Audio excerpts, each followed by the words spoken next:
You're not overwhelmed by life. You're overwhelmed by your thoughts about it. Thought recognition shows you how to finally break that cycle and feel free.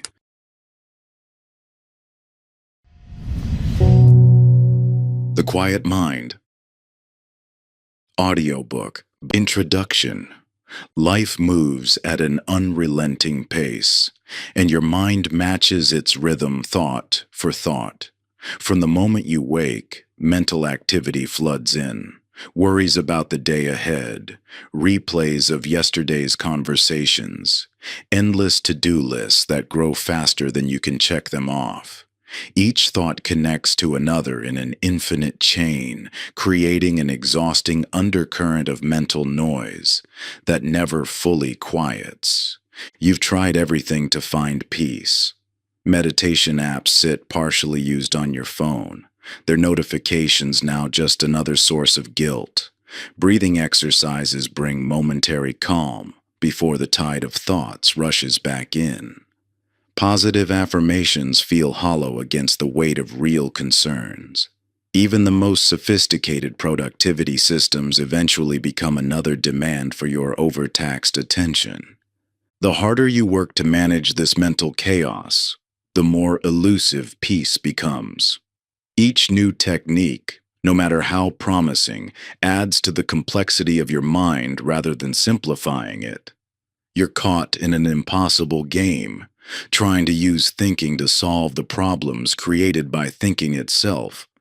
What if the solution isn't about managing thoughts better, but about fundamentally transforming your relationship with thinking itself?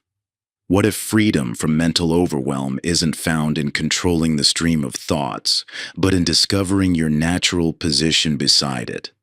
This is where thought recognition comes in, the profound yet simple ability to witness your thoughts rather than becoming entangled in them. Imagine standing on the bank of a rushing river instead of being swept away in its current. The water still flows, but you're no longer at its mercy. You can observe its movement without being moved by it. This book introduces a radical shift in perspective about the nature of thought itself. You'll discover why your mind creates stress, how traditional approaches often intensify rather than relieve it, and why awareness itself, not any technique or practice, is the true path to mental peace. Most importantly, you'll discover that beneath all mental activity exists a natural quietness that has always been there. This isn't a state to achieve through effort, but a fundamental reality to recognize. It's the space within which all thoughts arise and pass, unchanged by their content or intensity. Your mind's natural state is like the deep ocean, perpetually calm below despite the waves on its surface. This book guides you to that depth, not through complex practices or rigid disciplines, but through a simple yet profound shift in how you relate to your own thinking. The path to a quiet mind isn't about silencing thoughts or managing them better. It's about recognizing their true nature and your relationship to them. In this recognition lies the freedom you've been seeking all along. Chapter 1. The Invisible Prison. Picture yourself walking through a magnificent garden on a perfect spring morning. Flowers bloom in vibrant colors, birds sing their morning songs, and a gentle breeze carries the sweet scent of jasmine. Yet none of this beauty touches you.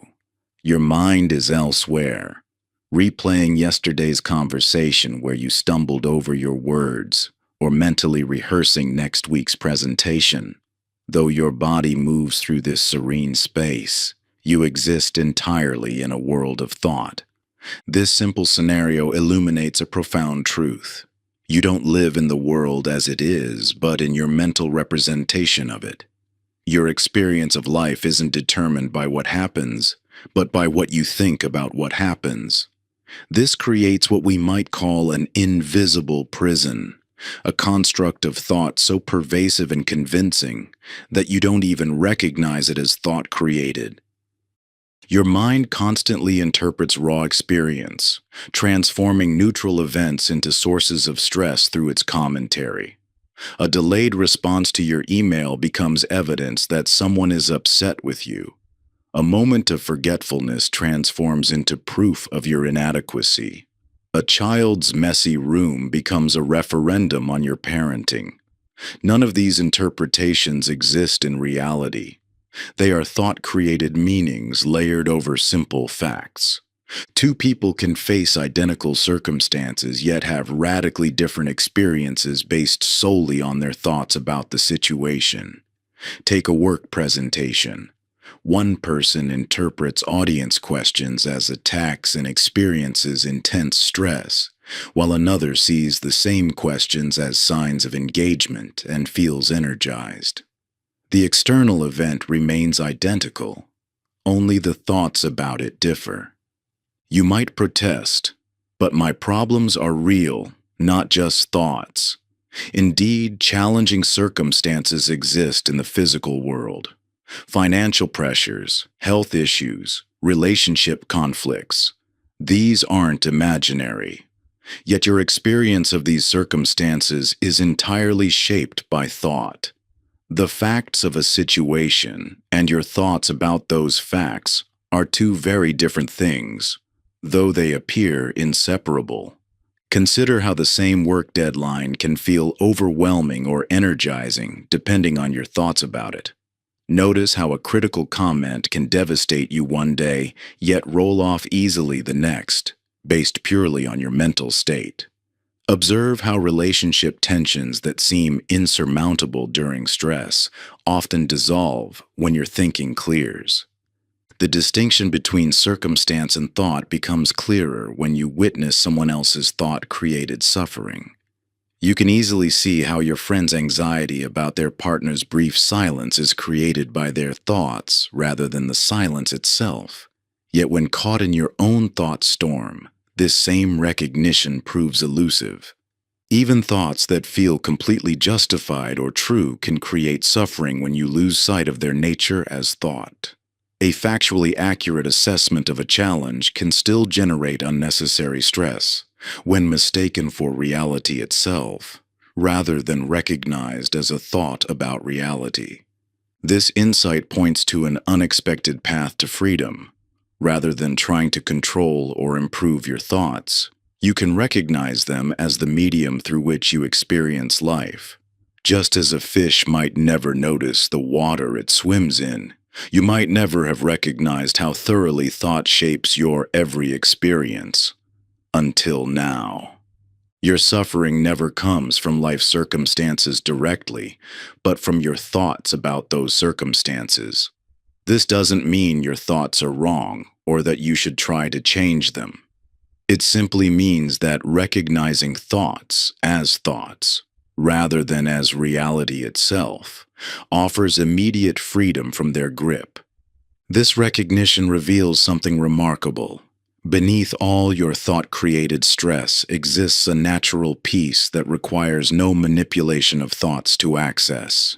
It becomes available the moment you recognize that you're not living in circumstances themselves, but in your thoughts about those circumstances.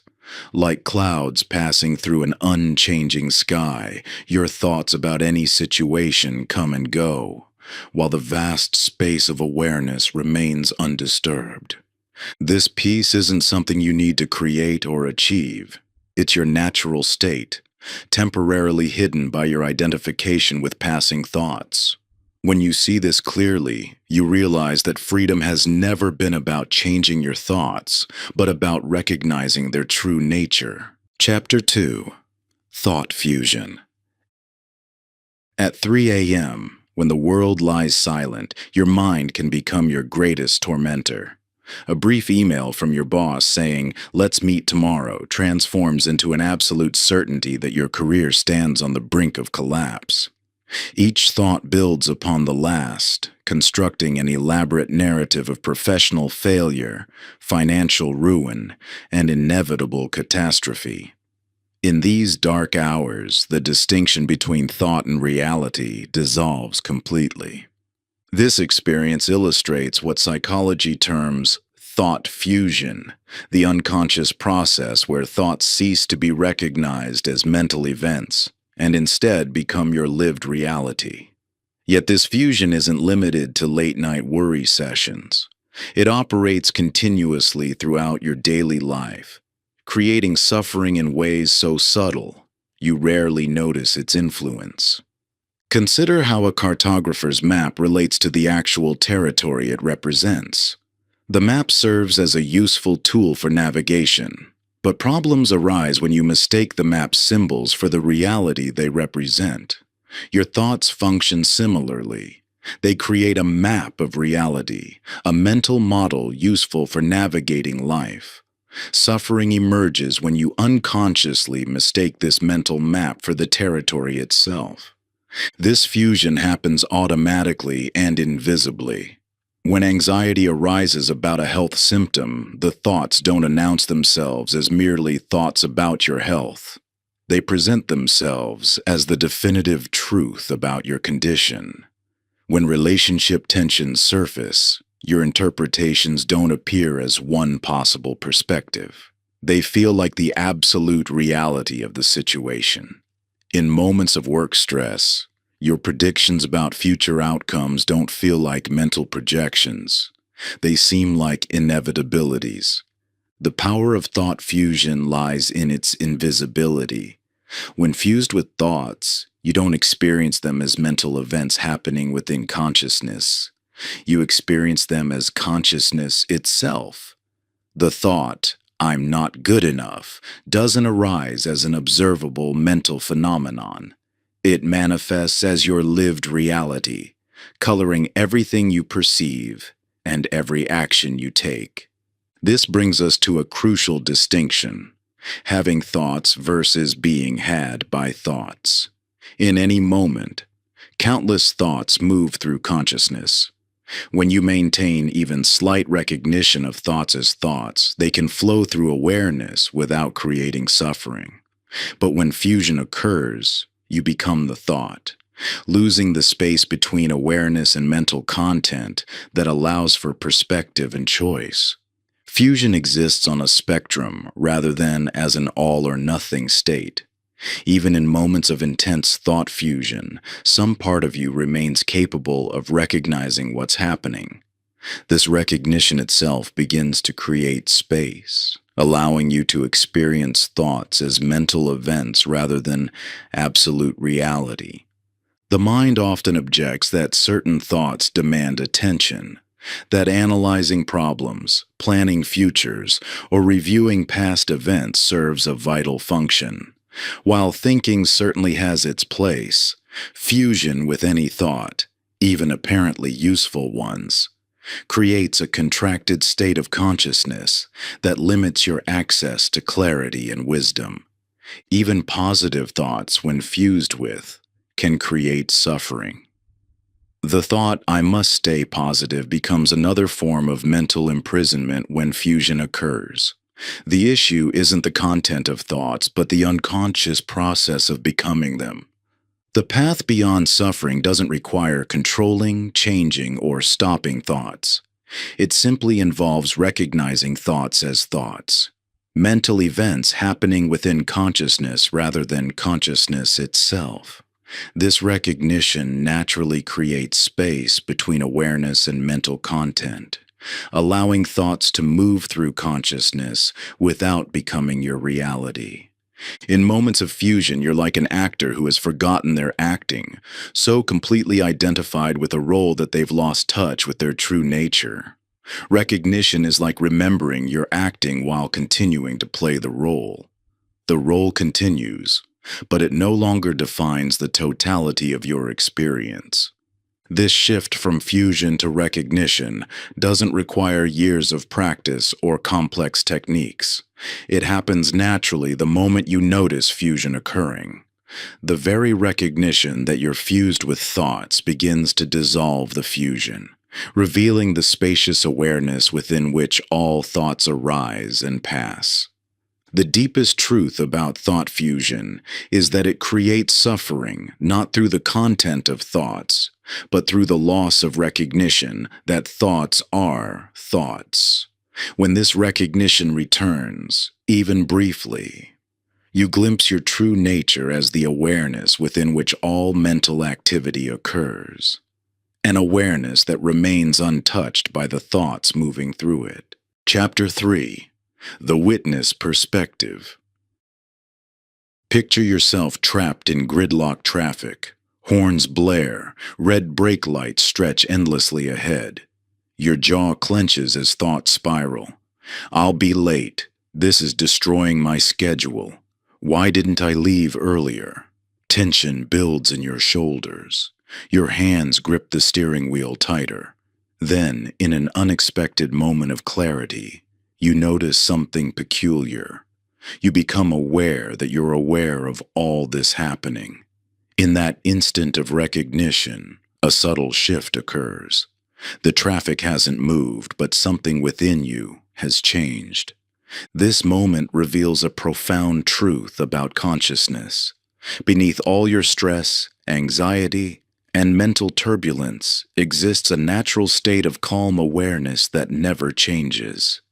Like the vast sky above, it remains untouched by the weather systems of thought and emotion that pass through it. When you look up at the sky on a stormy day, you see dark clouds, lightning, and turbulent winds. The sky appears completely transformed by this weather, yet the space in which these storms occur remains fundamentally unchanged. The sky isn't disturbed by thunder or altered by lightning. It simply holds space for these phenomena to arise and pass. Your consciousness operates in exactly the same way. This spacious awareness is your natural state of being. It isn't something you need to achieve or create through practice. It's what you already are beneath the layer of thinking. When you catch yourself getting lost in worry and suddenly wake up to notice the worry happening, that noticing itself is this natural awareness shining through. What makes this perspective so transformative is that it requires no effort to maintain. You don't have to try to be aware. Awareness is your essential nature. Just as the sky doesn't have to try to be spacious, your consciousness is inherently open and undisturbed.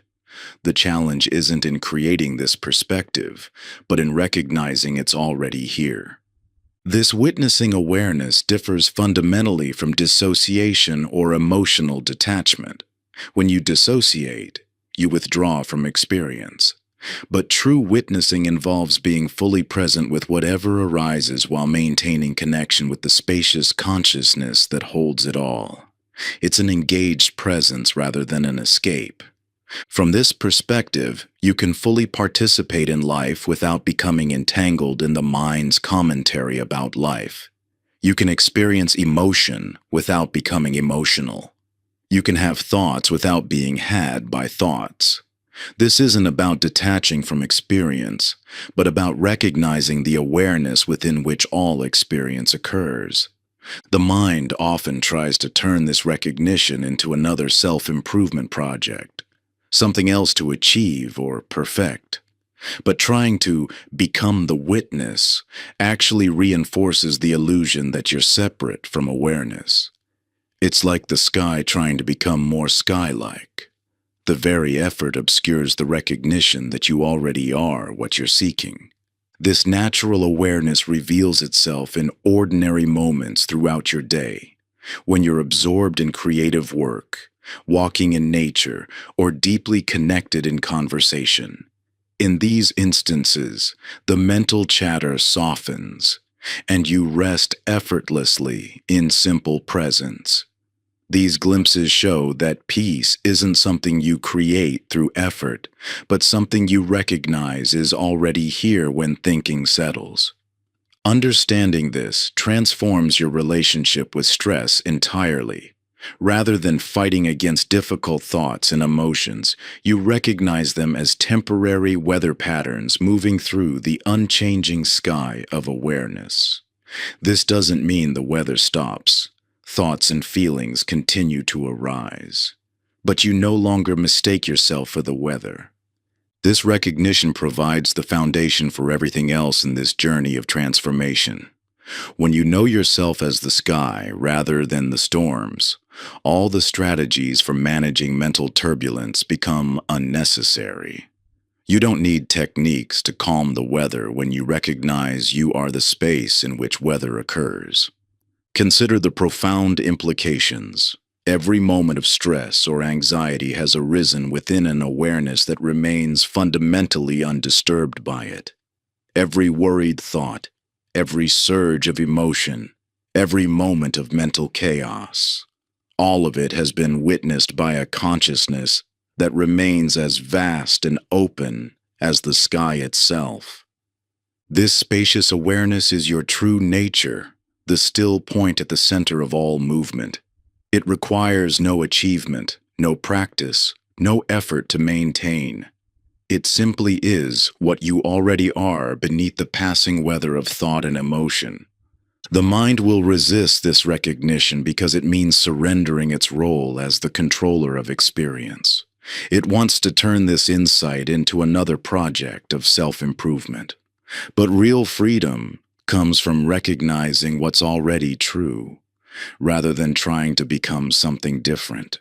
Chapter 4. The Mind's Protective Mechanism. Your mind operates like a tireless security system, constantly scanning the horizon for potential threats.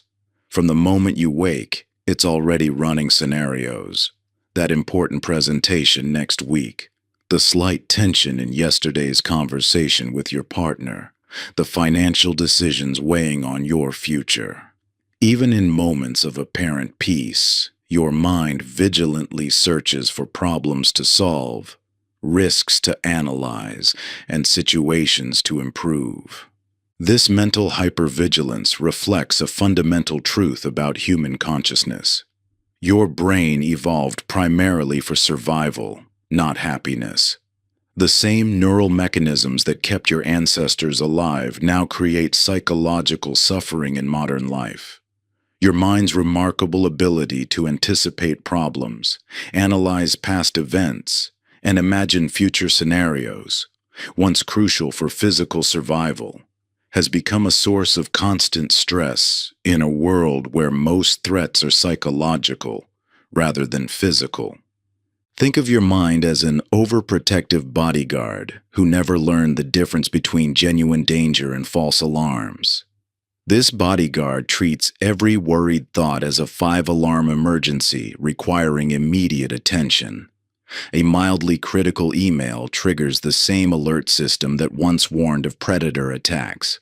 An upcoming social event activates the same risk assessment protocols that once evaluated unknown territories. This protective system operates through 3 primary mechanisms. First, it constantly anticipates potential problems, running what-if scenarios to prepare for every possible difficulty. Second, it obsessively reviews past experiences, searching for mistakes to prevent their recurrence. Third, it catastrophizes situations, assuming worst-case scenarios to ensure maximum preparedness. Understanding this evolutionary context transforms how you view your stressed mental state. The issue isn't that your mind is broken or dysfunctional. It's performing exactly as designed, attempting to protect you through hypervigilance and constant threat assessment. Your brain doesn't create stress because something's wrong with it, but because it's doing its job too well in an environment vastly different from the one it evolved to handle. This protection comes at a cost. The same mechanism that scans for physical threats now monitors for social rejection, professional failure, or future regrets. Your mind treats these psychological concerns with the same urgency once reserved for spotting predators, creating immediate physiological stress responses to imagined future scenarios. The challenge isn't that you're thinking wrong or need to force yourself to think positive. Such attempts at direct thought control often backfire, creating additional stress as you fight against your mind's natural protective impulse. Instead, recognition of this mechanism's purpose, its intention to keep you safe, creates space for a different relationship with stressful thinking. When you understand that your mind generates stress through its attempt to protect you, you can acknowledge its warnings without being controlled by them.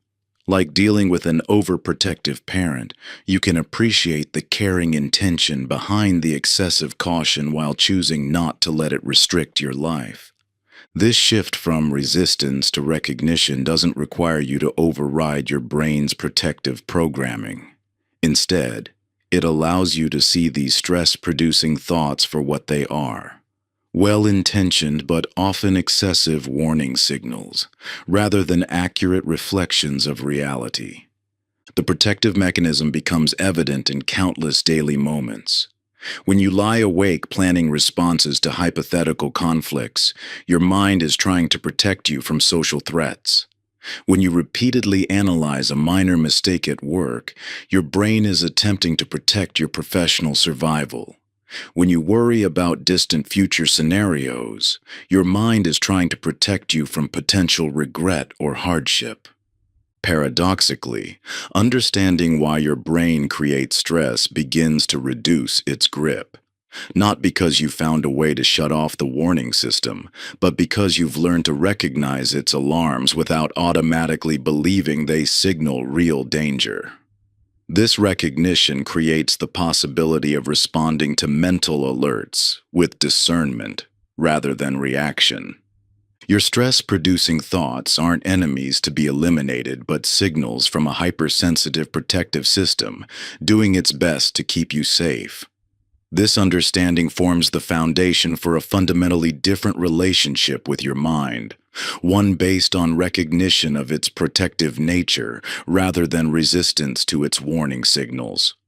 Just as your body's immune system sometimes overreacts to harmless substances, your mind's defense mechanisms often trigger unnecessarily in response to perceived threats.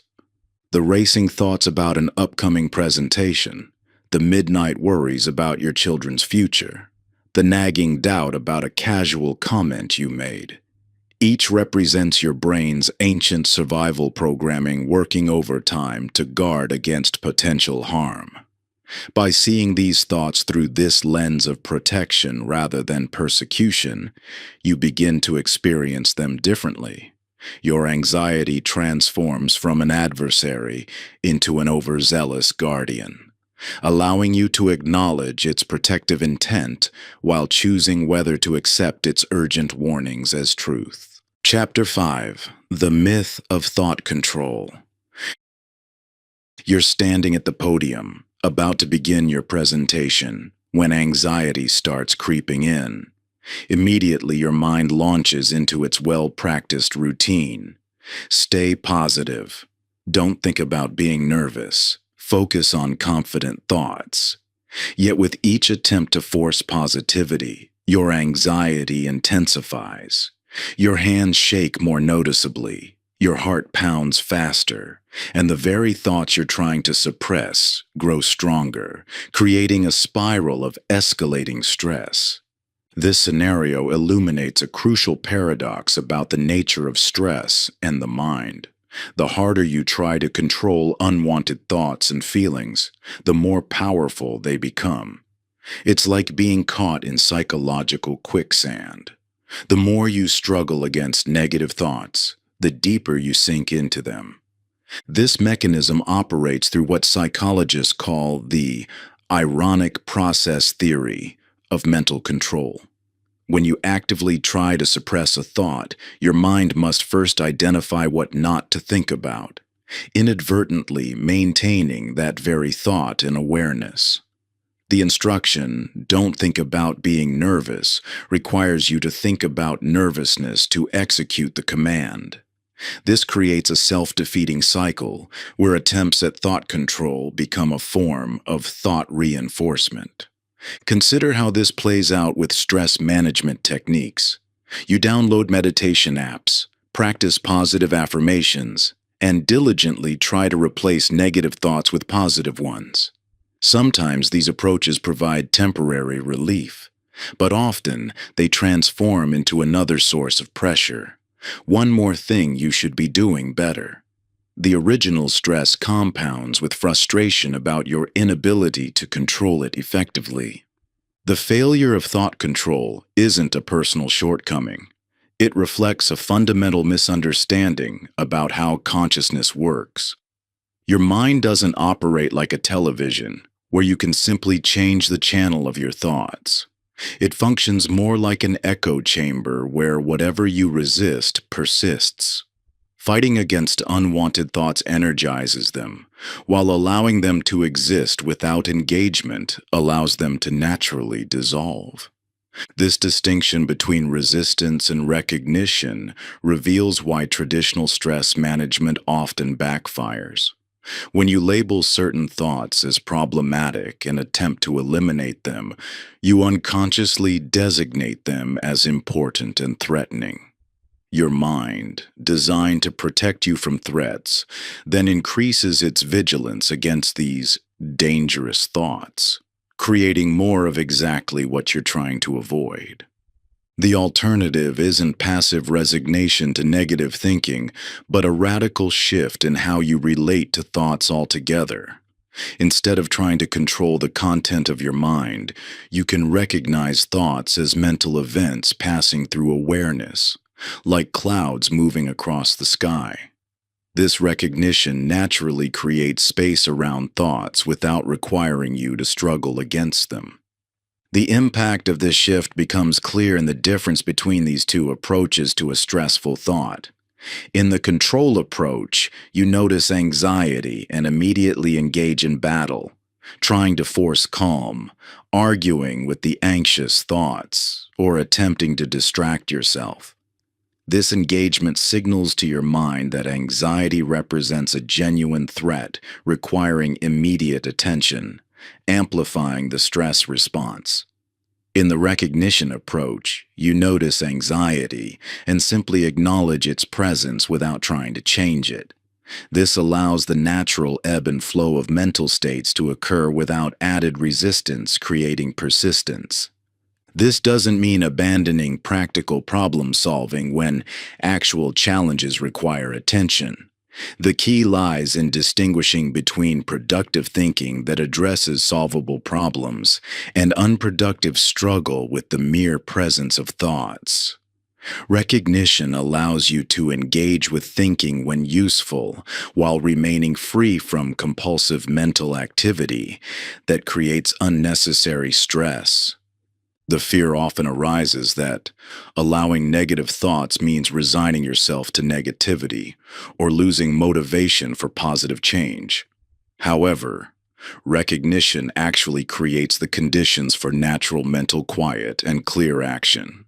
When you stop exhausting yourself fighting against thoughts, you access deeper resources for genuine transformation. The path to lasting peace isn't through perfecting your control over thoughts, but through recognizing their nature as temporary mental events.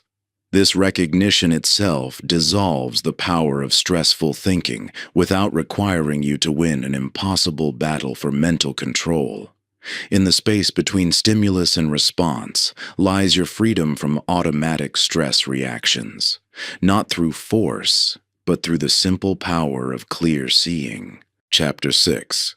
The Space Between Stimulus and Response. Imagine receiving critical feedback that normally sends you into an emotional tailspin. Your heart rate increases, tension builds in your chest, and defensive thoughts begin to surge. But this time, something different happens. For a fraction of a second, you notice the space between hearing those words and your habitual reaction. In that microscopic gap lies the seed of profound transformation. This space between stimulus and response exists in every moment, though we rarely perceive it. Like a pause button hidden in plain sight, it offers an opportunity to step out of automatic stress reactions that seem hardwired into your nervous system. Understanding this space transforms your relationship with stress at its very foundation. Your brain processes roughly 11 million bits of information per second, but your conscious awareness can handle only about 50 bits. To manage this overwhelming input, your mind develops automatic response patterns, rapid-fire interpretations and reactions that bypass conscious awareness. When someone criticizes your work, you don't consciously decide to feel defensive. It happens instantly, as if the criticism directly caused the emotional response. But research in neuroplasticity reveals a crucial insight. Between every stimulus and response lies a gap, however brief. This gap contains the power of choice, even when you don't initially perceive it. The boss's criticism doesn't create your stress directly. Lightning-fast thoughts about the criticism generate the stress response. The difference seems subtle but holds immense practical significance. Think of your most common stress triggers. The colleague who takes credit for your work, the family member who pushes your buttons, the mistake that launches an internal tirade of self-criticism. In each case, what seems like an automatic cause and effect relationship actually contains this hidden space where thoughts create your experience. Recognizing this space doesn't require slowing down time or developing superhuman awareness.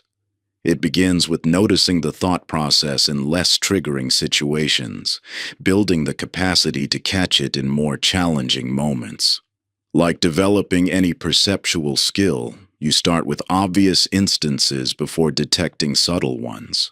The key lies not in trying to control what happens in this space, but in simply recognizing its existence. Paradoxically, awareness of the gap naturally expands it, revealing choices that were always present, but previously invisible. This isn't about implementing new coping strategies or forcing yourself to respond differently. It's about recognizing the thought-generated nature of stress reactions that seemed inevitable and unchangeable. When you glimpse this space, even momentarily, you discover that stress isn't hardwired into situations themselves. The same event that triggers intense stress one day might barely register the next, depending on your thoughts in that crucial gap. This recognition fundamentally transforms your relationship with potentially stressful situations. Consider how this understanding changes your experience. Instead of being helplessly subject to external triggers, you recognize the thought process creating your stress response. Instead of fighting against automatic reactions, you notice the space where they form. Instead of adding new coping techniques, you discover the natural freedom that exists prior to thought-generated stress. This shift in perspective reveals why traditional stress management often fails.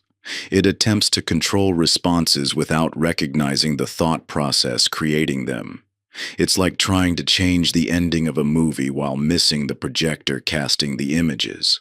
When you recognize the projector, your thought process in that gap, the entire experience transforms without requiring force or control. The implications of this understanding ripple through every aspect of life where stress seems inevitable. From work pressure to relationship conflicts, from health concerns to financial worries, recognizing this space reveals choice where none seem to exist. This isn't about choosing not to feel stressed, but about recognizing how stress is created, moment by moment, through thoughts arising in that gap. This recognition develops through direct experience rather than intellectual understanding. As you move through your days, notice moments when you catch the thought process before it fully generates stress. These glimpses, however brief, begin revealing the choice point that exists in every situation. Think of this space as your fundamental freedom, not freedom from challenging situations, but freedom to recognize the thought-generated nature of your response to them. This recognition itself transforms your experience without requiring you to implement techniques or force different reactions. Chapter 7. Naming the Narrator.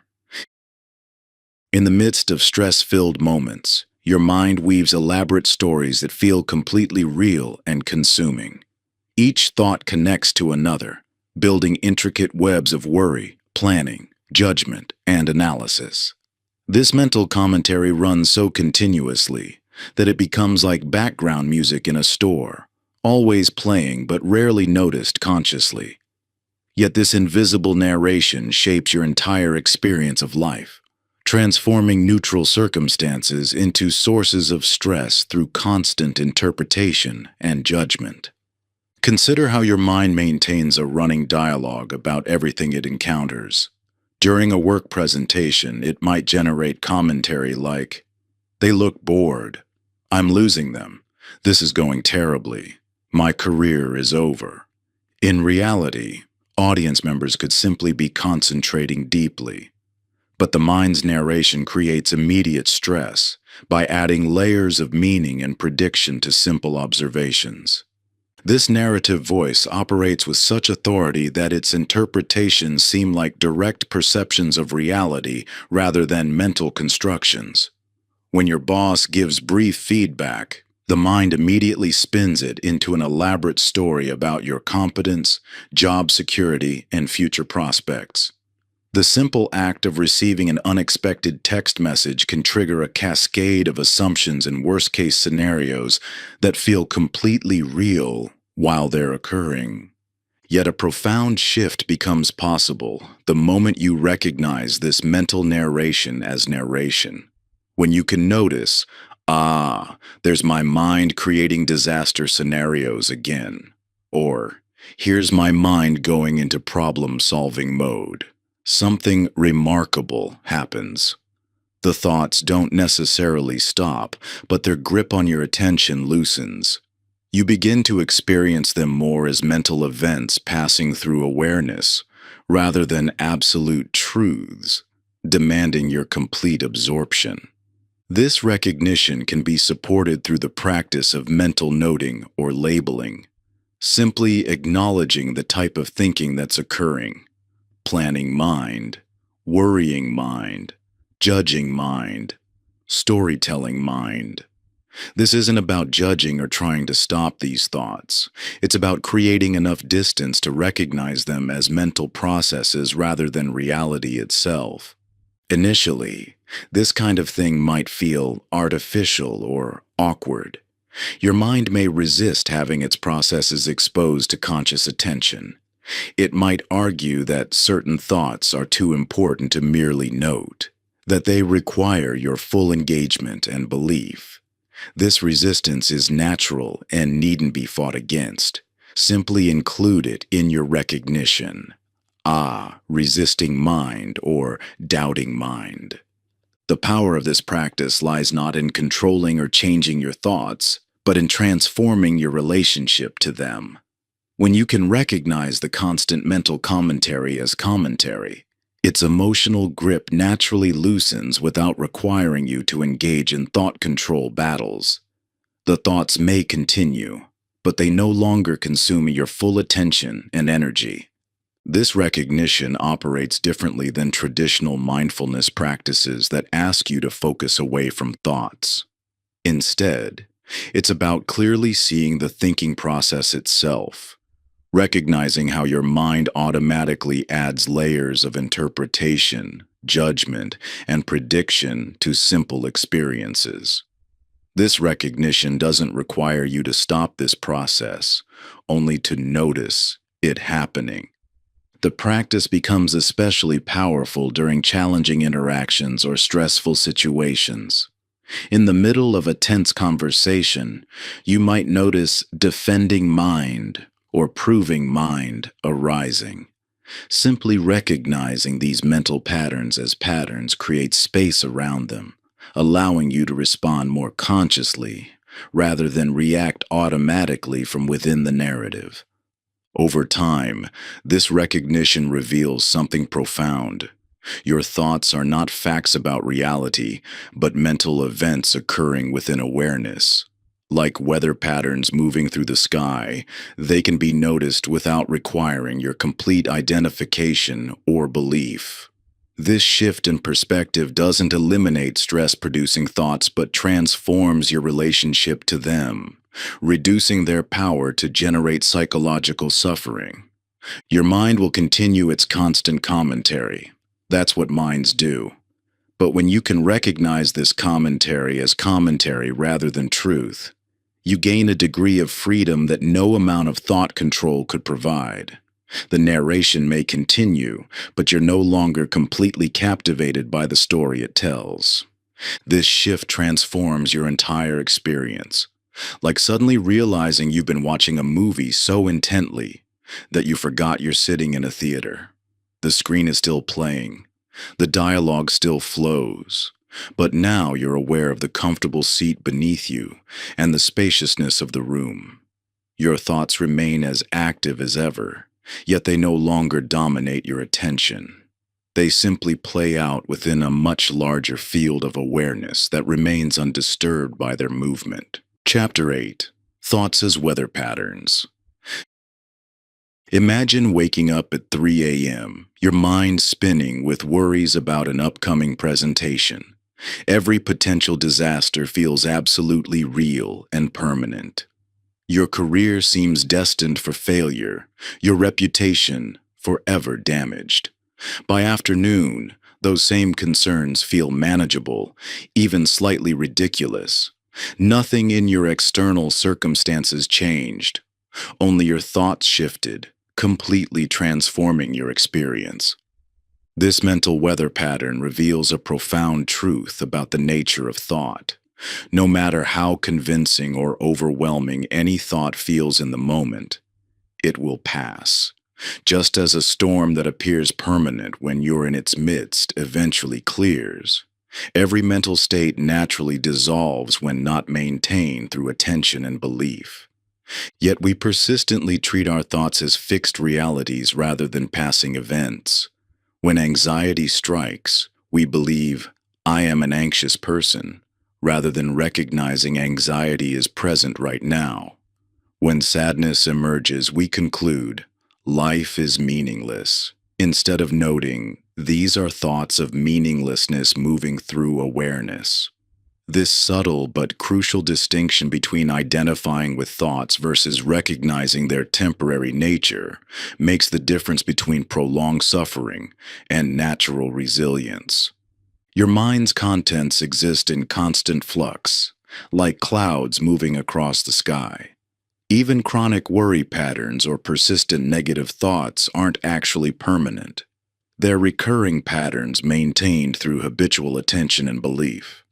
When you closely observe any thought or emotional state without trying to change it, you'll notice it naturally rises, peaks, and dissolves, only to be replaced by another thought or feeling. This impermanence applies equally to all mental states, both pleasant and unpleasant. Yet we tend to treat negative thoughts as more real or significant than positive ones. When worry arises, we engage with it as critically important information requiring immediate attention. When peace or contentment appears, we dismiss it as temporary or unrealistic. This selective relationship with thoughts based on their content rather than their nature keeps us trapped in cycles of stress. Understanding thought impermanence doesn't mean dismissing valid concerns or pretending difficulties don't exist. Instead, it means recognizing that your interpretation of any situation and the emotional weight you give it will naturally shift over time. This recognition creates space around difficult thoughts without requiring you to change or eliminate them. When you're caught in an intense worry spiral about your relationship, you don't need to force yourself to think differently. Simply recognizing, these are thoughts about my relationship, rather than, this is the truth about my relationship, begins to loosen their grip. The thoughts may continue, but your relationship to them transforms. In moments of clarity, this impermanence becomes obvious. You can laugh at how seriously you took certain thoughts that now seem trivial. But when you're immersed in a powerful thought stream, especially one tied to core fears or beliefs, recognizing its temporary nature feels nearly impossible. The thought pattern seems to represent fundamental reality rather than a passing mental state. This is why building recognition of impermanence during less charged moments creates a foundation for maintaining perspective during more challenging times. By regularly noting how thoughts naturally arise and dissolve, like watching clouds form and disperse across the sky, you develop an intuitive understanding of their temporary nature. Your mind will still generate difficult thoughts. You'll still experience stress, worry, and emotional pain. But when you truly recognize these as passing mental events rather than fixed realities, their power to create suffering dramatically diminishes. No matter how convincing any thought feels, you know from direct experience that it will pass. This understanding naturally reduces the perceived need to control or eliminate unwanted thoughts. Rather than fighting against difficult mental states, you can allow them to move through awareness, knowing they will dissolve on their own when not maintained through resistance or belief. This is true freedom from stress, not through achieving a permanent positive state, but through recognizing the inherently impermanent nature of all mental states. The mind's tendency to seek certainty and permanence creates suffering when applied to thoughts and emotions that are inherently fluid and changing. Yet this very impermanence, once recognized, becomes the source of profound peace. When you know that no thought, however distressing, will last forever, you can face any mental state with greater patience and equanimity. Chapter 9. The Thought-Emotion Connection. The cycle of reactivity governs most of your stressful experiences, though you may not recognize its subtle mechanics. You feel a flutter of anxiety before an important meeting, which triggers thoughts about past failures, which intensifies the physical sensation of anxiety, which generates more catastrophic thinking, until what begins as mild nervousness escalates into overwhelming stress. This pattern repeats countless times throughout your day, each cycle reinforcing itself until stress feels like your natural state rather than a process you're unconsciously maintaining.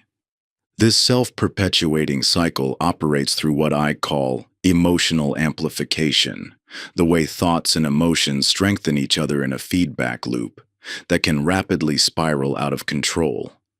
Understanding this mechanism reveals why stress so often feels unmanageable, despite arising from an internal process you can learn to recognize. Your brain and body are exquisitely designed to create this amplification. When you experience an emotion, your brain immediately searches for thoughts that match and explain that feeling. Those thoughts then trigger physiological responses that intensify the original emotion, prompting even more extreme thinking. Each cycle builds upon itself, creating a self-sustaining loop that can persist long after the initial trigger has passed. Consider how quickly a simple worry can escalate. You notice your heart beating faster, which triggers thoughts about your health, which increases anxiety, which generates more physical symptoms, which leads to more frightening thoughts. Within moments, a brief physiological flutter can transform into convinced certainty that something is seriously wrong. This cycle gains momentum so rapidly because each component reinforces the others. Anxious thoughts create muscle tension, which generates more anxious thoughts. Angry thoughts increase heart rate, which intensifies angry thoughts. The physical sensation seems to prove the validity of the thoughts, while the thoughts seem to explain the sensation. The key to interrupting this cycle lies in recognizing its components, rather than trying to stop either the thoughts or emotions directly. When you can see how thoughts and emotions interact to create escalating stress, the cycle begins to lose its automatic nature. This recognition creates space between the elements that previously seemed inseparable. Each stress cycle has its own signature pattern, specific thoughts that pair with particular emotions in recurring combinations. Anxiety might couple with thoughts of future disasters, while anger pairs with thoughts of unfairness. Recognizing your personal patterns reveals the early warning signs before stress fully develops. What makes this cycle particularly challenging to interrupt is its speed and seeming unity. Thoughts and emotions can feel like a single overwhelming experience rather than an interactive process you can observe. The physical sensation of anxiety feels inseparable from thoughts about what might go wrong. However, you don't need to untangle the components to break free from their grip. Simply recognizing that you're in a thought-emotion cycle creates enough distance to prevent complete identification with either element. This recognition itself interrupts the automatic amplification that maintains stress. Importantly, emotions themselves aren't the problem. They provide vital information and energy when not distorted through unrecognized thinking. It's the unconscious interaction between thoughts and emotions that generates escalating stress. Pure emotion moves through you naturally when not maintained by mental commentary. This understanding reveals a crucial insight. You don't need to control your thoughts or suppress your emotions to find freedom from stress. You only need to recognize how they interact to create self-perpetuating cycles. This recognition naturally interrupts the process without requiring you to manage either component directly. The physical dimension of stress provides another powerful entry point for breaking these cycles, which we'll explore in the next chapter. By understanding how bodily sensations influence thoughts, and how thoughts create physical responses, you'll discover another layer of freedom from reactive stress patterns. Your body and mind exist in constant dialogue, each responding to and reinforcing the other's signals. When you feel tense, your thoughts naturally gravitate toward potential threats and problems. These worried thoughts then trigger more physical tension, creating a self-sustaining loop that can feel impossible to escape. But just as understanding thought patterns creates space for new possibilities, bringing awareness to these physical dimensions opens another doorway to freedom.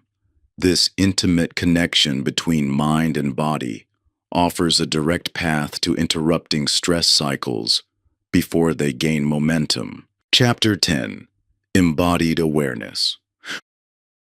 When stress and anxiety take hold, your mind can become an echo chamber of worrying thoughts, each one amplifying the next until you feel completely overwhelmed. Yet within this mental storm lies a powerful anchor, the direct experience of your physical body in the present moment. Every thought creates a corresponding physical response, manifesting as subtle tensions, changes in breathing, shifts in posture, or alterations in heart rate. These bodily sensations offer concrete points of recognition that can interrupt the spiral of stressful thinking before it gains momentum. Your body exists only in the present moment, making physical awareness an immediate portal to presence. While thoughts can traverse past and future, creating elaborate narratives that fuel stress, sensations anchor you in the now. This grounding in present moment physical experience naturally quiets mental chatter without requiring you to control or eliminate thoughts directly.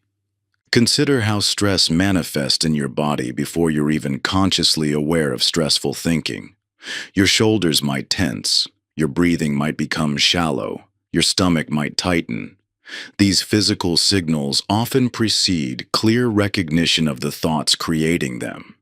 By learning to notice these bodily responses early, you gain an early warning system that can alert you to thought-generated stress before it fully develops.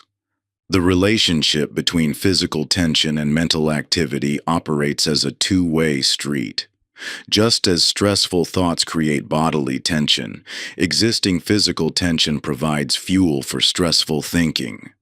This creates a self-reinforcing cycle where mental and physical stress feed into each other. However, this same interconnection means that releasing physical tension naturally quiets mental activity, while quieting the mind releases bodily tension. Physical sensation provides especially valuable support when thoughts become overwhelming or when mental awareness alone feels elusive. In moments of intense stress, trying to observe your thoughts directly can feel like trying to catch smoke with your hands. But the concrete, tangible nature of physical sensation offers clear objects of attention that remain accessible even amid mental turbulence. This doesn't mean using body awareness as an escape from difficult thoughts or emotions. Rather, physical sensation provides stable ground from which to observe mental activity with greater clarity. Like a lighthouse steady amid stormy seas, embodied awareness offers a reference point that helps you recognize when you've been swept away in thinking. The body offers multiple entry points for this recognition. The breath provides a constant rhythm you can return to, automatically drawing attention from thought to sensation. The five senses offer immediate portals to present moment physical experience. Even simple awareness of your posture or the feeling of your feet on the ground can interrupt hours of future-focused worry or past-focused rumination. This physical dimension enriches rather than replaces thought recognition. By maintaining contact with bodily sensation while observing mental activity, you develop a more complete awareness of how thoughts and physical states influence each other. This understanding naturally reduces their power to generate stress without requiring force or control. Notice how different thoughts create distinct physical responses. Anxiety might manifest as butterflies in the stomach, anger as heat in the chest, worry as tension in the forehead. These sensations offer clear signals that thought-generated stress is developing, allowing you to recognize and release it before it gains momentum. The body's wisdom extends beyond just warning signals. Physical sensation provides direct feedback about your current state, helping you recognize when you've become entangled in stressful thinking even before you're consciously aware of specific thoughts. This somatic awareness operates faster than conceptual understanding, offering an immediate pathway to present moment recognition. Even in the midst of intense mental activity, your body remains anchored in the present moment. While thoughts can create elaborate time-traveling narratives, physical sensation exists only in the now. This makes embodied awareness a reliable refuge from thought-generated stress, always available regardless of mental state. Remember that this approach doesn't require you to eliminate thoughts or maintain constant body awareness. Rather, it offers concrete support for thought recognition that you can access in any situation. Whether sitting in meditation or engaged in daily activities, physical sensation provides immediate anchors for returning to present moment awareness whenever you notice you've been swept away in thinking. The power of physical awareness lies in its simplicity and accessibility.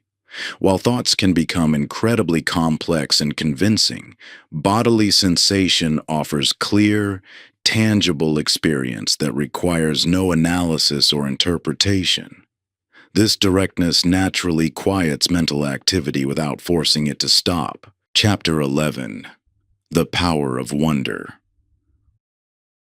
One of the most powerful shifts in your relationship with stress occurs when you bring genuine curiosity to the very thoughts and feelings you've been trying to eliminate. Instead of treating anxiety, worry, or negative thinking as problems to solve, what happens when you approach them with the interested attention of a scientist studying a fascinating phenomenon? This simple but profound shift in perspective can transform your entire experience of challenging mental states. Think of how children naturally approach new experiences, with wide-eyed wonder and openness, free from preconceived judgments about what should or shouldn't be happening. This same quality of attention, when directed toward your own mental processes, creates an entirely different relationship with stressful thoughts. Rather than immediately engaging with or trying to suppress difficult thoughts, you can choose to become genuinely interested in how they operate. When you bring curious attention to a worried thought, you might notice its texture, its intensity, how it moves through your awareness, what other thoughts it triggers, what sensations arise in your body. This detailed observation engages completely different neural pathways than worry or rumination. While the problem-solving mind wants to immediately fix or eliminate stress, the curious mind simply wants to understand it more deeply. This shift from problem-solving to interested observation happens naturally when you approach your thoughts like a scientist studying a fascinating phenomenon. Just as a researcher maintains objective curiosity while examining their subject, you can develop the same attitude toward your own mental processes. This creates a natural separation from thought content without requiring forceful detachment. The quality of your attention itself becomes transformative. When you bring genuine wonder to your experience, you'll notice how thoughts that typically trigger immediate resistance or reactivity begin to lose their emotional charge. This happens not because you're trying to change or control the thoughts, but because curious attention naturally dissolves the automatic fusion between thoughts and your response to them. Your mind may initially resist this approach, insisting that you need to find solutions rather than simply observe. This resistance is natural. The problem-solving mind wants certainty and resolution, making pure observation feel counterintuitive or even irresponsible when facing difficult thoughts. But genuine curiosity often reveals insights that lead to organic shifts in perspective, without forcing change. Consider how different it feels to think, "I need to stop worrying about this presentation," versus, "I wonder how this worry about the presentation operates in my mind." The first approach creates tension and resistance, while the second opens space for understanding. This attention allows you to notice patterns, triggers, and cycles in your thinking that remain hidden when you're caught in automatic reactions. Authentic curiosity has a quality of openness and not knowing that distinguishes it from intellectual analysis or disguised control attempts. Rather than approaching thoughts with preconceived ideas about what you should discover, genuine wonder remains receptive to whatever arises. This receptivity itself often leads to spontaneous insights about how your mind creates and maintains stress. The power of curiosity lies in its ability to transform your relationship with thoughts without requiring you to change them. When you bring playful, interested attention to even your most challenging thought patterns, their grip naturally loosens. This occurs not because you've succeeded in controlling or eliminating them, but because curious observation itself dissolves the automatic identification that gives thoughts their power. This approach embodies the perfect balance between passive resignation and active manipulation.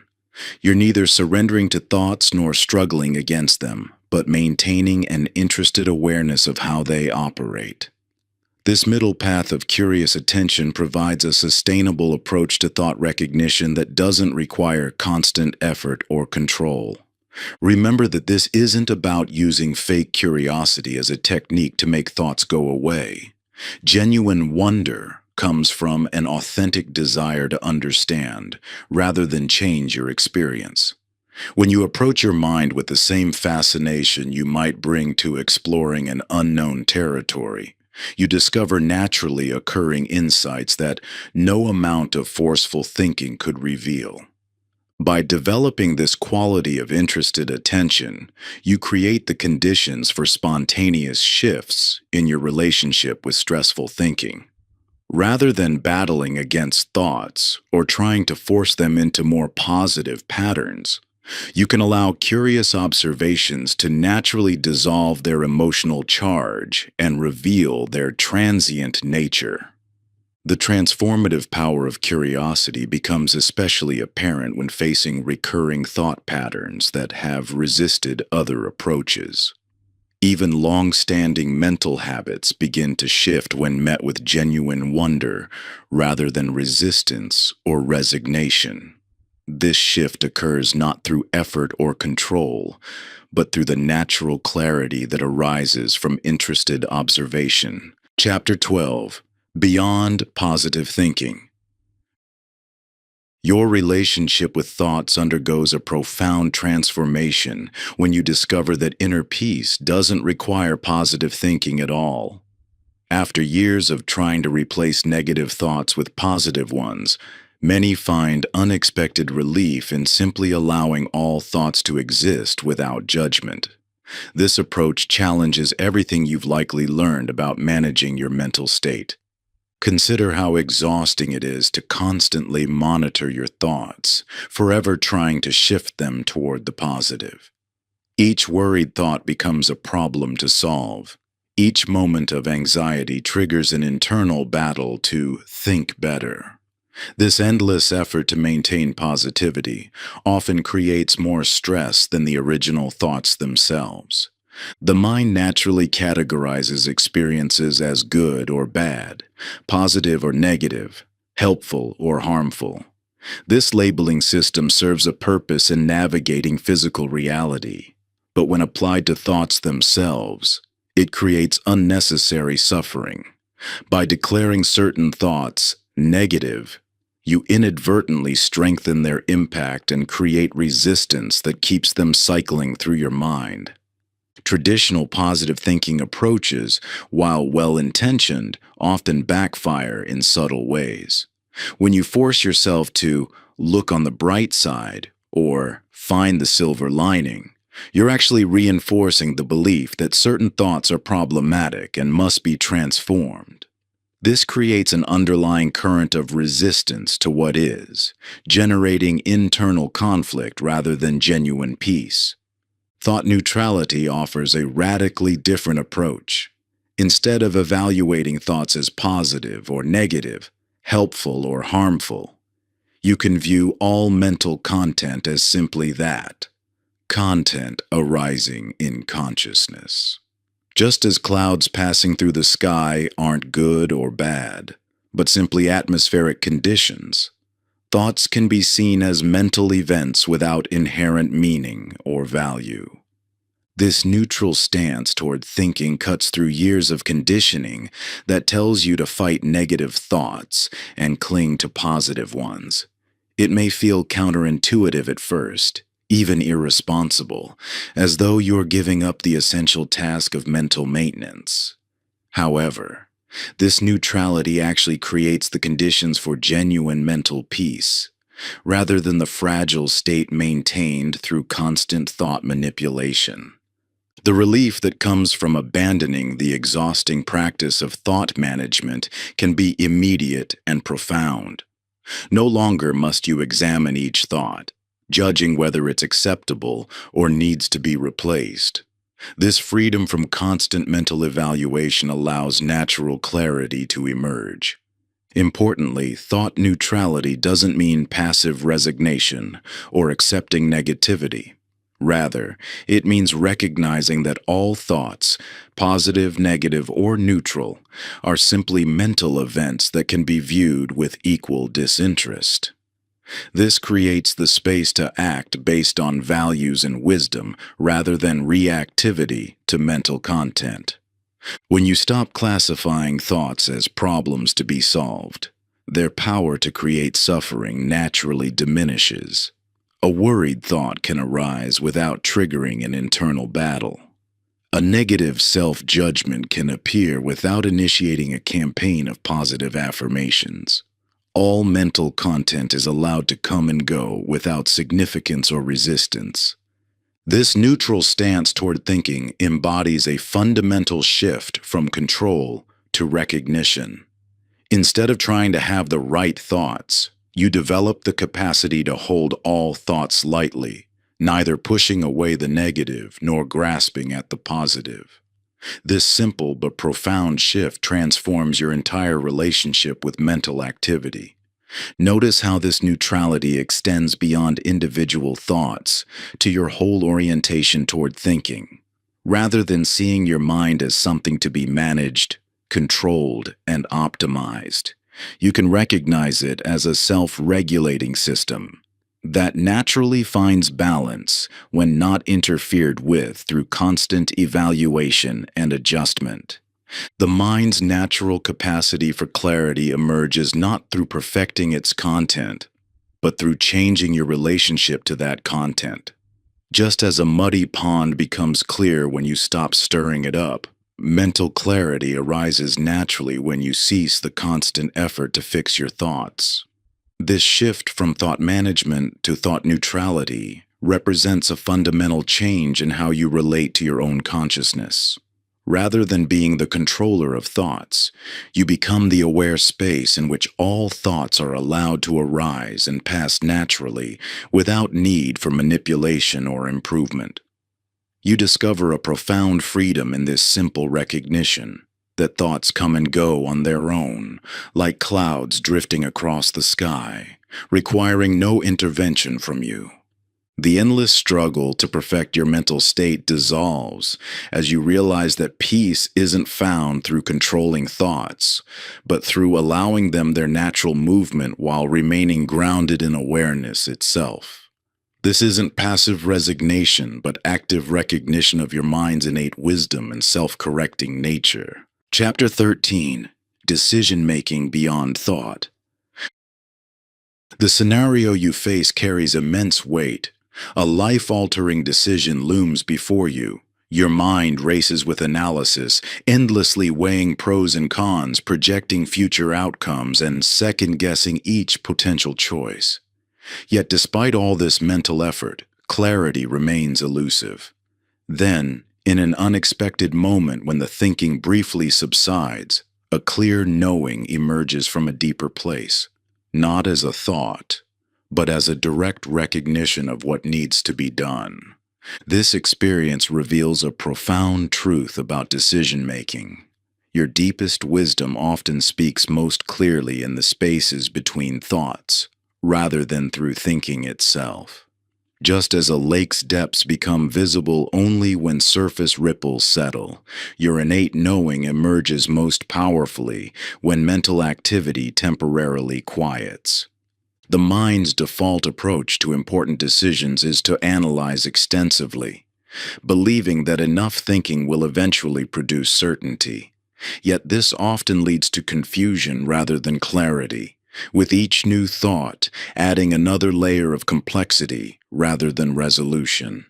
The analytical mind excels at breaking down problems and projecting scenarios, but it can also obstruct the natural wisdom that arises from direct recognition. Think of your mind as a lake. When the surface is choppy with waves of thought, analyzing, questioning, doubting, projecting, you can't see into its depths where wisdom resides. No amount of studying the waves themselves will reveal what lies beneath. Only when the surface grows still through recognition rather than control does deeper clarity naturally emerge. Research consistently shows that our best decisions often come not from exhaustive analysis, but from a balanced integration of analytical thinking and intuitive knowing. Studies of expert decision-makers across fields reveal that their most effective choices emerge from this integration rather than from pure logic alone. When we over-rely on analytical thinking, we often make poor choices than when we allow space for intuitive wisdom to emerge. This doesn't mean abandoning analytical thinking entirely. Rather, it means recognizing when thinking serves as a useful tool versus when it becomes an obstacle to clarity.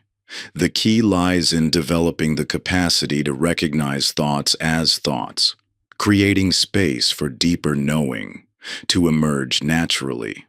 Through thought recognition, you gain the ability to step back from the endless mental cycling that often accompanies important decisions. Rather than being swept away in streams of analysis, you can observe your thoughts about the decision without becoming entangled in them. This creates room for intuitive wisdom to emerge, not through effort, but through allowing. The mind often resists this approach, fearing that insufficient analysis might lead to mistakes. Yet experience shows that our worst decisions often come from overthinking rather than insufficient thinking. When we're caught in mental loops, we lose access to the broader intelligence that includes but transcends analytical thought. Your deeper wisdom already knows what needs to be done in most situations. This knowing isn't mysterious or mystical. It's the natural intelligence that emerges when mental noise subsides enough to allow clear seeing. Just as your body knows how to digest food without conscious thought, your being knows how to navigate life when not obscured by excessive thinking. This shift from endless analysis to recognition-based clarity transforms the entire decision-making process. Rather than trying to think your way to certainty, you learn to create space for natural wisdom to emerge. This doesn't mean acting impulsively or abandoning careful consideration when needed. Instead, it means engaging thinking as a tool rather than being consumed by it. The practical application involves first recognizing when you're caught in analytical loops versus when you're accessing deeper knowledge. Analytical loops tend to feel circular and draining, generating more questions than answers. Intuitive knowing, by contrast, comes with a sense of quiet clarity, not necessarily comfortable, but clear. When facing decisions, rather than immediately launching into analysis, practice pausing to recognize thoughts as thoughts. Notice how the mind wants to solve everything through thinking and allow space for other forms of knowing to emerge. This doesn't require techniques or practices, simply the willingness to notice thinking rather than being submerged in it. True clarity emerges not from thinking harder, but from seeing more clearly. When mental activity is recognized rather than identified with, a more comprehensive intelligence naturally becomes available. This intelligence includes analytical capacity but isn't limited to it, drawing on your full range of knowing. The key lies in trusting that wisdom doesn't need to be manufactured through endless thinking, but can emerge naturally when thoughts are seen clearly for what they are, mental events rather than reality itself. This recognition creates the space in which deeper knowing naturally surfaces. Chapter 14. Relationships Beyond Projection. Through years of working with relationship dynamics, I've observed a fascinating pattern. Most conflicts don't actually occur between two people, but between one person and their thoughts about the other person. Consider how often you've found yourself reacting not to what someone actually said or did, but to your interpretation of their motives, your assumptions about their intentions, or your expectations of their behavior. This mental projection operates like a lens through which you view others. When this lens becomes smudged with past experiences, fears, and expectations, it distorts your perception of the people in your life. You're no longer seeing them as they are in the present moment, but through layers of thought-created filters that transform them into characters in your mental narrative. These thought-created versions of others feel completely real and justified. Your mind presents compelling evidence from past interactions, pattern matches current behavior with previous experiences, and creates seamless narratives that explain why someone always acts a certain way or never considers your feelings. This psychological mechanism serves a purpose. It helps you navigate social interactions by creating predictable models of others' behavior. However, when these projections go unrecognized, they create barriers to genuine connection. Your mental representations of others become increasingly rigid over time. Partners get reduced to a collection of frustrating habits. Family members become fixed in roles assigned years ago, and colleagues get labeled with unchanging characteristics. These thought-created personas replace the actual, complex, constantly changing human beings in front of you. The shift from projection to clear seeing begins with recognizing thoughts as thoughts. When you notice yourself reacting strongly to someone, pause to ask, am I responding to what's actually happening right now, or to my thoughts about what's happening? Am I seeing this person as they are in this moment, or through the lens of past experiences and future expectations? This recognition creates space between your thoughts about others and their actual presence. It allows you to notice when you're attributing motives they may not have, assuming intentions they haven't expressed, or expecting behaviors based on past patterns rather than present reality. Most importantly, it enables you to see beyond your mental projections to the actual person before you. Your thoughts about others aren't necessarily wrong or invalid. They're often based on real experiences and observations. However, when these thoughts go unrecognized as thoughts, they create a fixed filter through which all current interactions get interpreted, preventing you from seeing new possibilities or changed behavior. The freedom this recognition creates is profound. Rather than trying to change others or control your thoughts about them, you simply notice when you're viewing them through thought-created filters. This awareness itself begins to dissolve projection without requiring effort or technique. Consider how this applies in your closest relationships. Notice how your partner or family members exist in your mind as thought-created characters with fixed traits and predictable behaviors.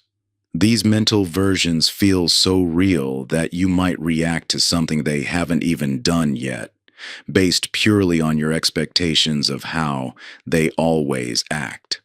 In professional relationships, notice how colleagues get mentally categorized and labeled, with all their actions interpreted through these fixed personas.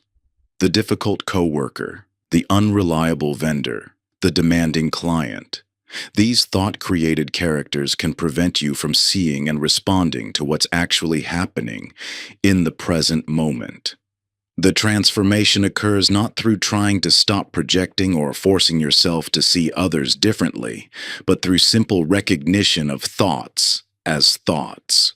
When you notice yourself reacting to a thought-created version of someone rather than their actual presence, this awareness itself creates space for genuine connection. This recognition allows for a profound shift in relationships. Instead of interacting with mental projections, you begin to meet others as they are in the present moment. This doesn't mean ignoring past experiences or abandoning discernment. It means recognizing when past patterns and future expectations are coloring your current perceptions.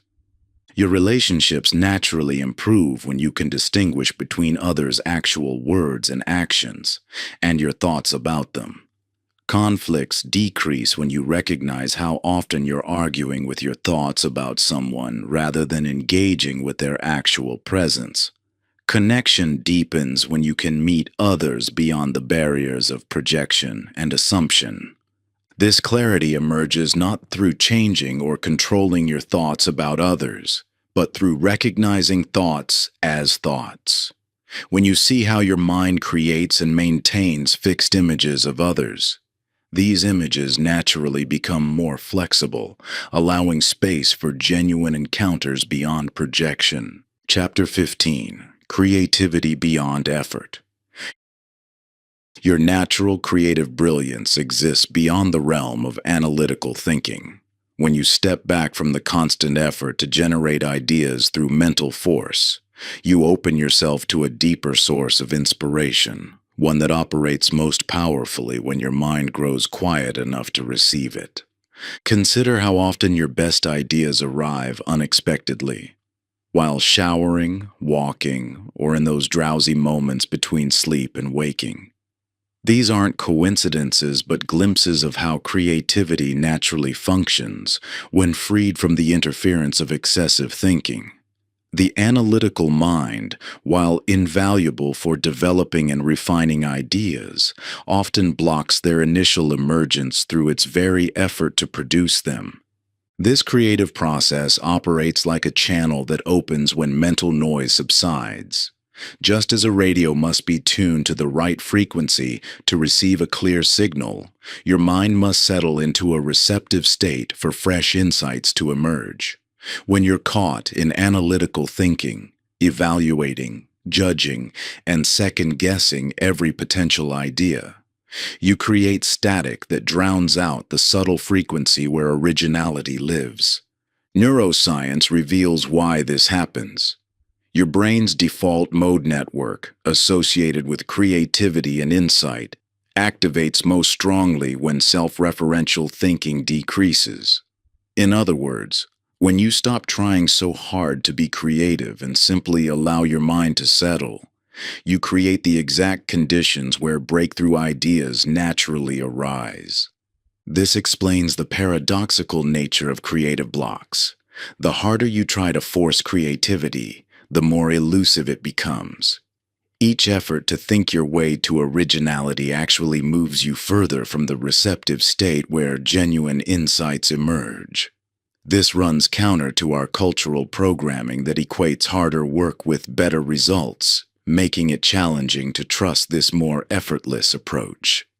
The shift from effortful creativity to natural flow requires recognizing the thoughts that create creative blocks. Self-conscious thinking. Is this good enough? Comparative thinking. Others could do this better. And time pressure thinking. I need brilliant ideas right now. Generate mental noise that drowns out the subtle voice of inspiration. When you recognize these thoughts as thoughts rather than truth, you naturally settle into the quiet state where creativity flourishes. From this space, ideas arise spontaneously, not through force, but through allowing. The solutions that eluded your analytical mind suddenly appear with surprising clarity and originality.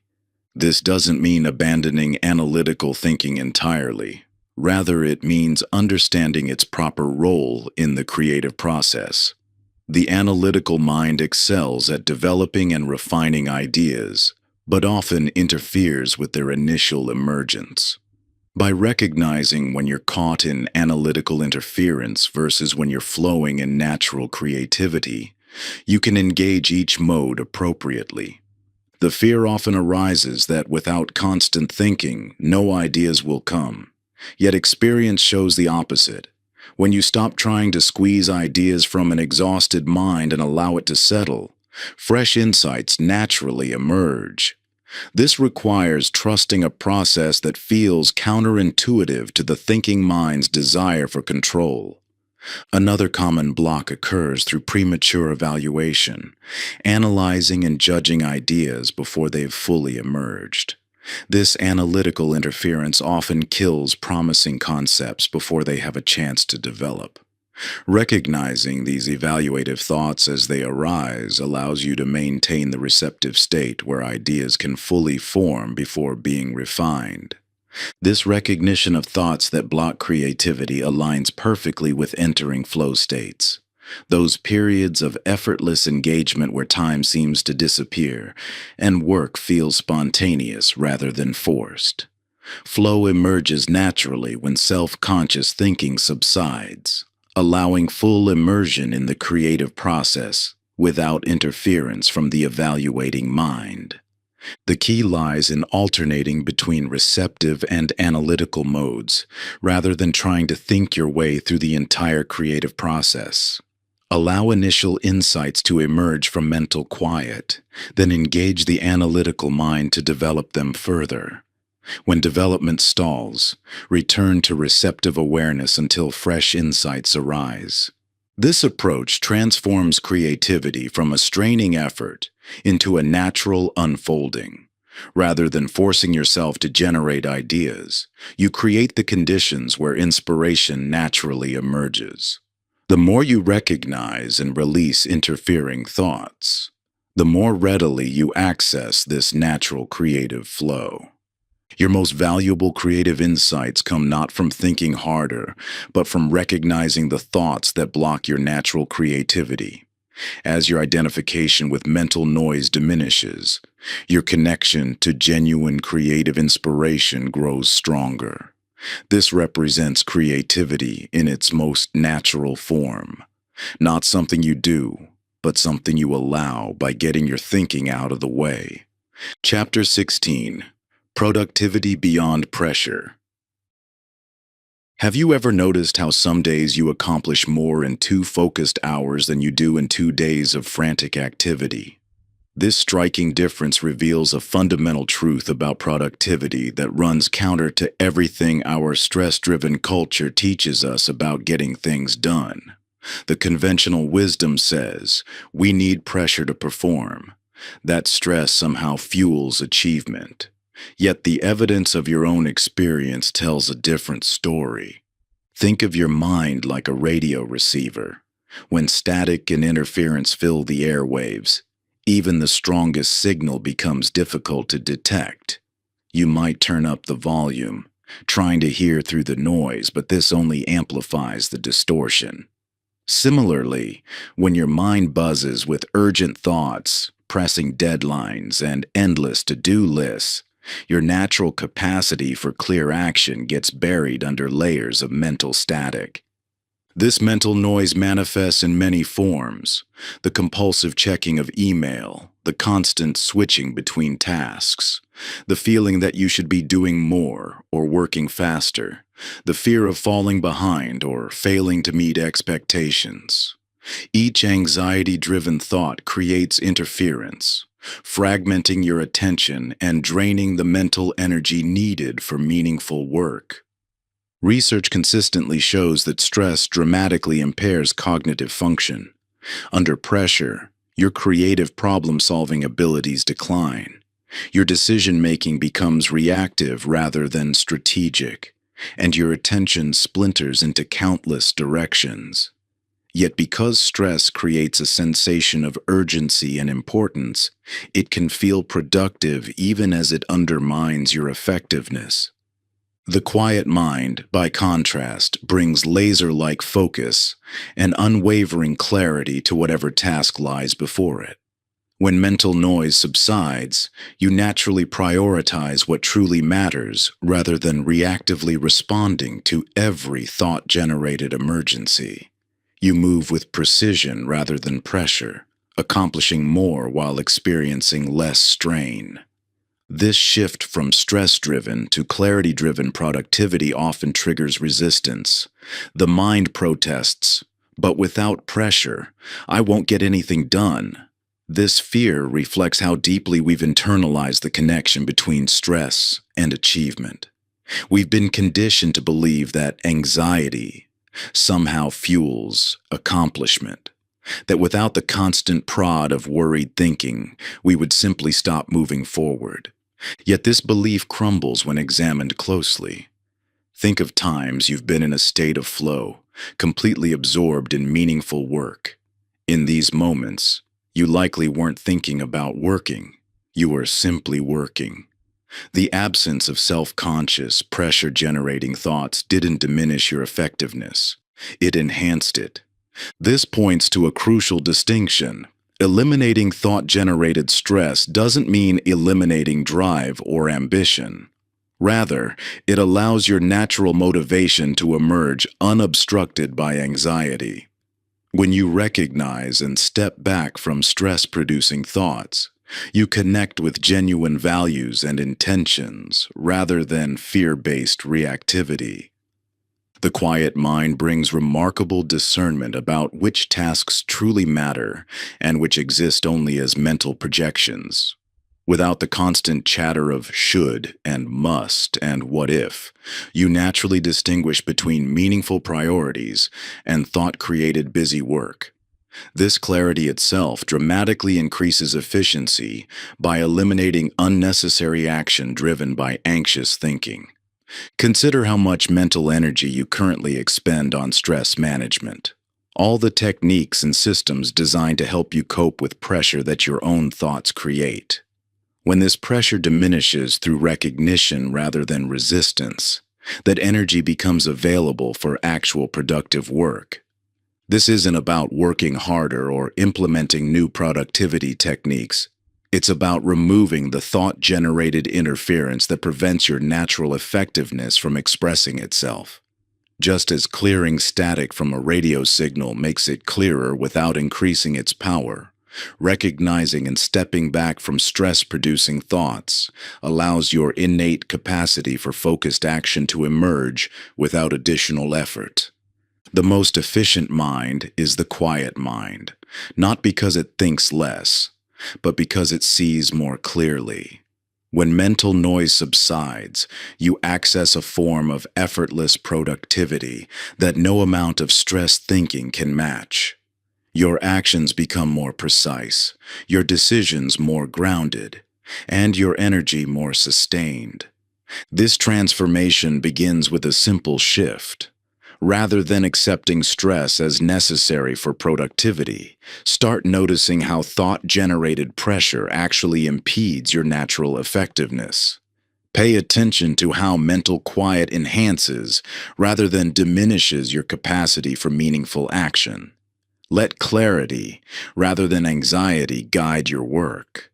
The following section will show you how becoming aware of your thoughts uncovers your true calling beneath the mental stories about your supposed obligations, enabling your real intentions to surface from stillness instead of social programming.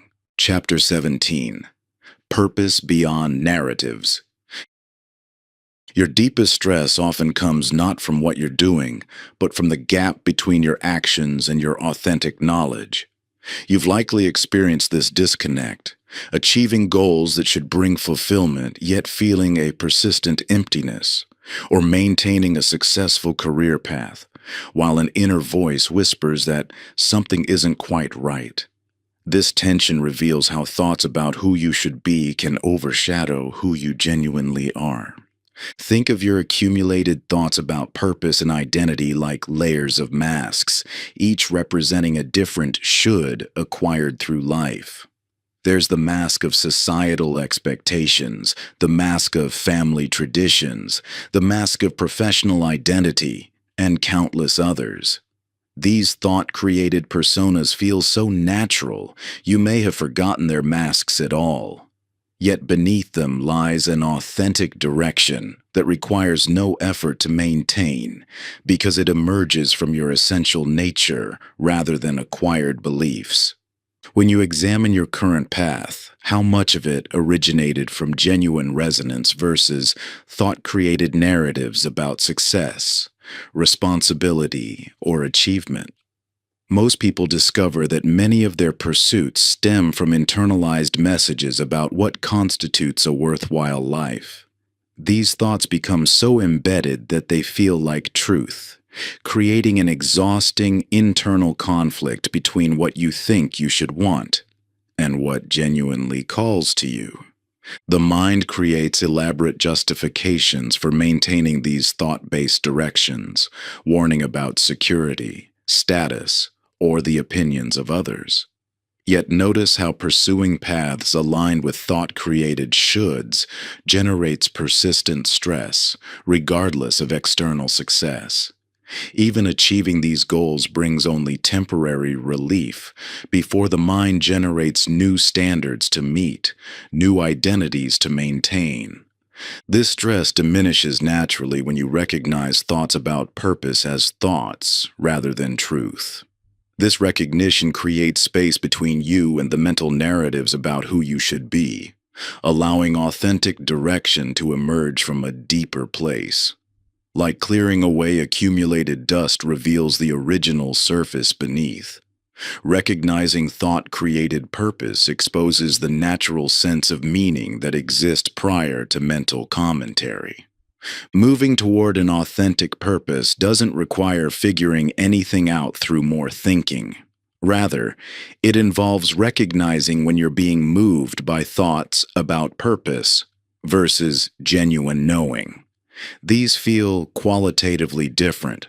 Thought-based direction creates internal pressure and requires constant maintenance, while authentic purpose flows naturally and brings a sense of rightness even amid challenges.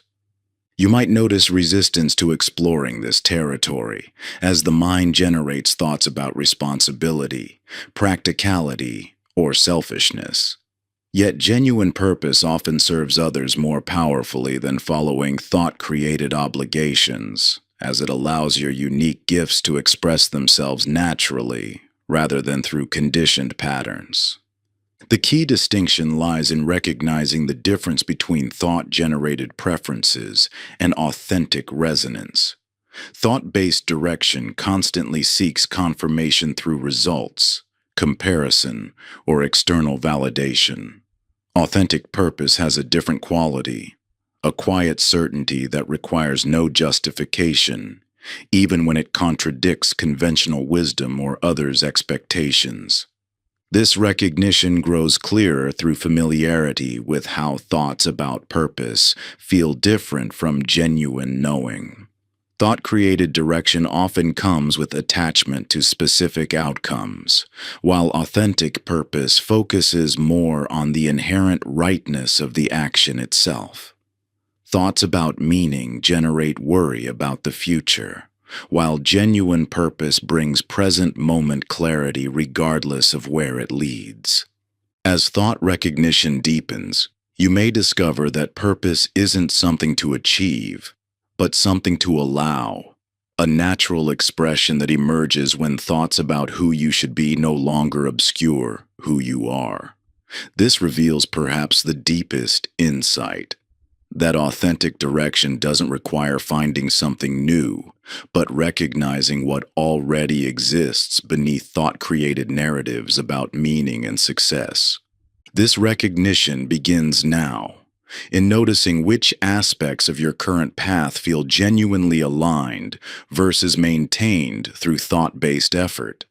It continues as you become increasingly familiar with the different qualities of thought-driven versus intuitive direction. And it deepens as you discover that beneath all thoughts about purpose lies a natural state of being that already knows its authentic expression. The contrast becomes unmistakable. Thought-driven actions carry a subtle strain, a need to constantly remind yourself why you're doing what you're doing, while authentic direction flows with an effortless rightness that requires no mental justification. You'll notice how genuine purpose energizes while thought-maintained goals deplete. How natural direction brings clarity, while mental constructs of purpose create confusion. This isn't about dramatically changing your life's direction, but about recognizing the difference between what you think you should want and what genuinely calls to you from a deeper place of knowing. Chapter 18. Freedom Beyond Techniques. Through all your efforts to manage stress, the meditation apps, breathing exercises, positive affirmations, and countless other techniques, you've been attempting to create what already exists naturally, the peace that lies beneath your thinking mind. This profound truth reveals why even the most sophisticated stress management approaches often feel temporary or incomplete. They're trying to manufacture what's already present, like searching frantically for glasses that are sitting on your head. This recognition brings your journey full circle. You began seeking freedom from stress, tried countless methods to achieve it, only to discover that what you sought was never actually lost. The peace you've been chasing exists prior to all your thoughts about finding peace. It's the natural state of awareness that remains present whether noticed or not, just as the sky exists regardless of weather conditions. All spiritual traditions, psychological frameworks, and modern stress management techniques ultimately point toward this same recognition. They use different languages and methods, but they're all attempting to reveal what thought recognition shows directly: the inherent peace that exists beneath conceptual thinking. This isn't about achieving a new state, but recognizing your natural state. The awareness that's reading these words right now, that's been present for every moment of your life. As your identification with thought naturally diminishes through recognition, freedom from stress becomes increasingly effortless. This progression mirrors learning to ride a bicycle, initially requiring conscious attention, but eventually becoming so natural that thinking about it actually interferes with the process. You don't need to maintain constant vigilance or perfect your technique. Recognition simply reveals what excessive thinking had apparently obscured. The mind, accustomed to solving problems through complexity, often attempts to turn even this simple recognition into another achievement to master. It wants to make thought recognition itself into a sophisticated practice or measurable skill. But this misses the fundamental point. Recognition isn't about adding anything new, but noticing what's already here. What makes this recognition challenging isn't its complexity, but its simplicity. The mind looks past it precisely because it's so obvious, like fish swimming in water without noticing the water itself. You've been aware your entire life, but thoughts about awareness have obscured the simple fact of awareness itself. This natural state becomes increasingly accessible not through discipline or practice, but through familiarity.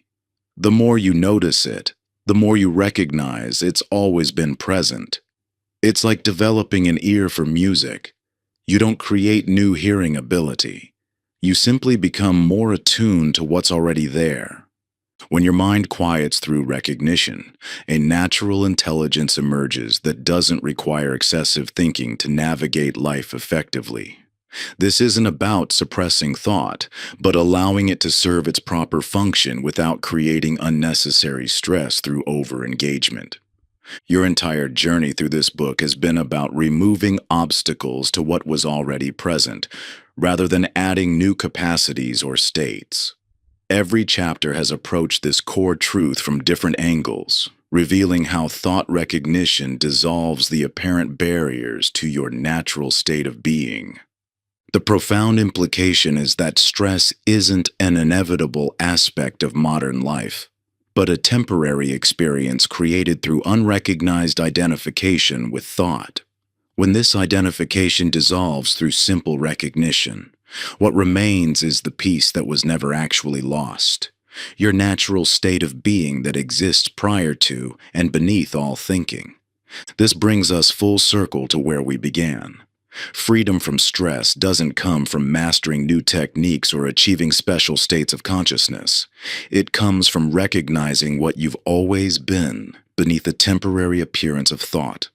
The quiet mind is your natural state, available whenever you notice what's already here. Conclusion.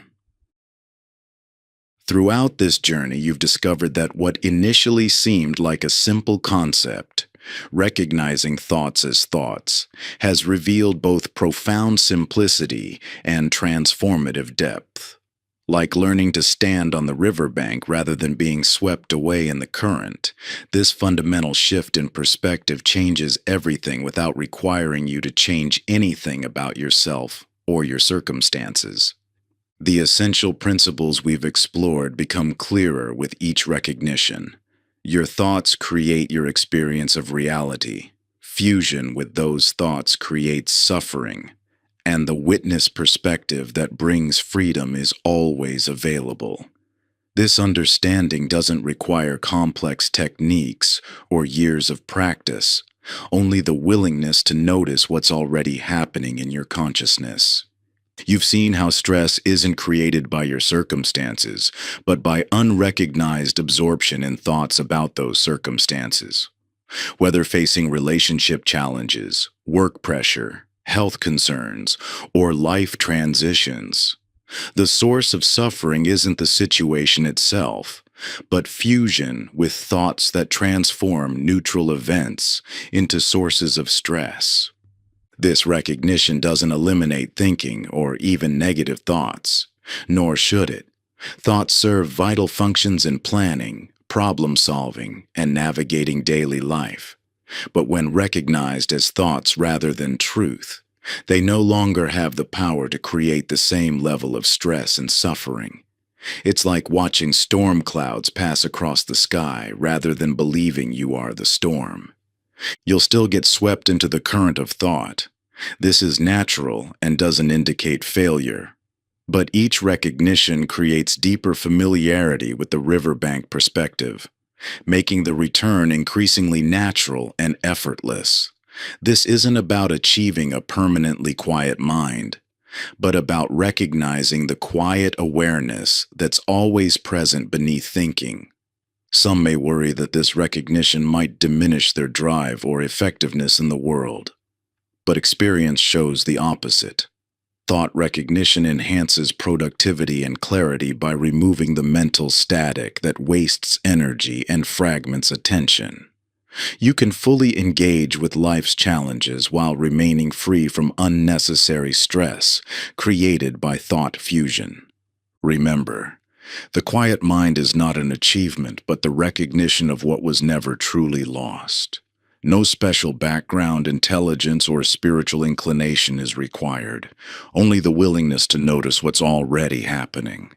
In any moment, regardless of circumstances or mental state, freedom from stress is as close as the simple recognition of thoughts as thoughts. This understanding can transform your experience immediately while continuing to deepen over a lifetime. The peace you've been seeking through various techniques and practices has always been present as your natural state of being.